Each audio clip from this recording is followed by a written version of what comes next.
Lors d'un discours à la nation en pleine pandémie de coronavirus, le président français Emmanuel Macron a annoncé vouloir aider les Africains sur le plan économique, en annulant massivement la dette africaine.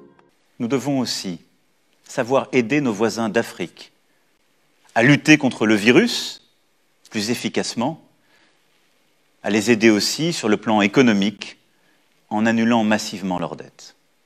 En écoutant ça, mon cerveau a bugué comme Vinicius Junior devant le but. Je me suis demandé comment l'Afrique peut-elle être autant endettée vis-à-vis de l'Europe. Surtout que l'Afrique a plusieurs richesses qui, comparées à l'Europe, n'a pratiquement que le fromage et le pain. Du coup, j'ai fait des recherches pour comprendre le comment du pourquoi de la dette. J'ai cherché à savoir comment l'Afrique s'est endettée et savoir si un jour elle sera libérée de cette dette comme le souhaitait le père Sankara. Je vous dis tout après le générique.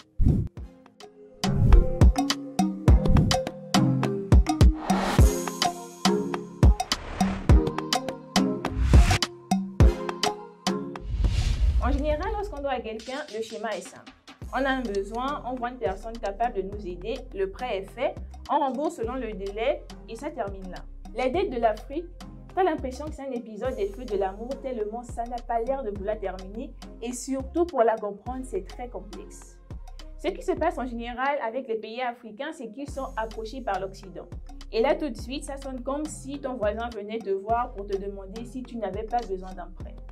Dans la pratique, tu as la France qui approche un pays comme le Niger par exemple et qui lui dit « Nous avons découvert que votre sous-sol est riche en uranium.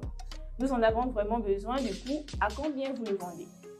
Surtout qu'avec cette vente, vous allez pouvoir vous développer.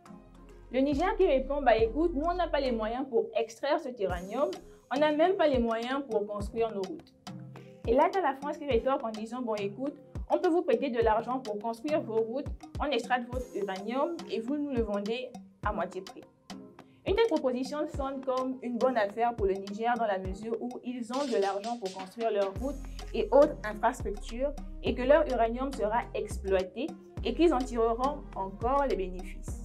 Là où le bas blesse et surtout là où la France est maligne, c'est que pour que le Niger construise ses routes et autres, il leur faut du matériel et des ingénieurs spécialisés. En un mot, des sociétés de renom. Et devinez quelles sociétés iront construire les routes du Niger. C'est Vinci, Razel et autres. Toutes des sociétés françaises. Et là, vous pouvez vous demander pourquoi je vous donne cette info. Eh bien, parce que si les routes du Niger sont construites par les sociétés françaises, ça voudrait dire que la France vend des services au Niger. Donc, en plus de rembourser le prêt qui leur a été octroyé, le Niger devra également payer la France pour lui avoir construit des routes avec l'argent que la France lui aura prêté. Ça, c'est un braquage de haut niveau que même El Professeur aurait applaudi. Et ce n'est pas tout. L'uranium du Niger sera exploité par une compagnie comme Areva, une compagnie française, et là encore, le Niger devra payer pour ses services. Avec tout ça, tu ajoutes la corruption et tu te rends compte que jamais le Niger ne pourra éponger sa dette puisque pour financer de nouveaux projets, ils doivent encore s'endetter et le cycle continue. Alors, après le Niger n'est qu'un cas de figure. Cela est tout aussi valable pour des pays comme le Gabon, la Côte d'Ivoire, le Sénégal. Bref, tous ces pays africains où la France ou d'autres pays occidentaux sont installés. Ils n'y sont clairement pas pour blaguer. Résultat, tu as des pays endettés à près de 120% de leur PIB, c'est le cas du Cameroun, ex-colonie française. La Centrafrique, ex-colonie française. Le Congo, ex-colonie française. Quelle coïncidence! Leur niveau d'endettement est même considéré comme risqué. Et avec les emprunts qu'ils ont encore dû contracter à cause de la crise du Covid, ma question préférée c'est: jusqu'à quand, Seigneur? Jusqu'à quand? L'Afrique va-t-elle être dans cette situation?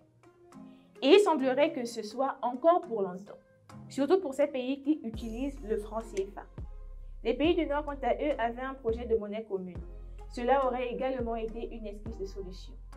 Cette idée était défendue par un homme Kadhafi qui comptait sur le soutien de Dominique Strauss-Kahn. Depuis Talin qui a été assassiné et l'autre dont la carrière a été gâchée par des allégations de viol sur une femme de chambre. Ce n'est vraiment pas de chance, mais on garde espoir. Enfin,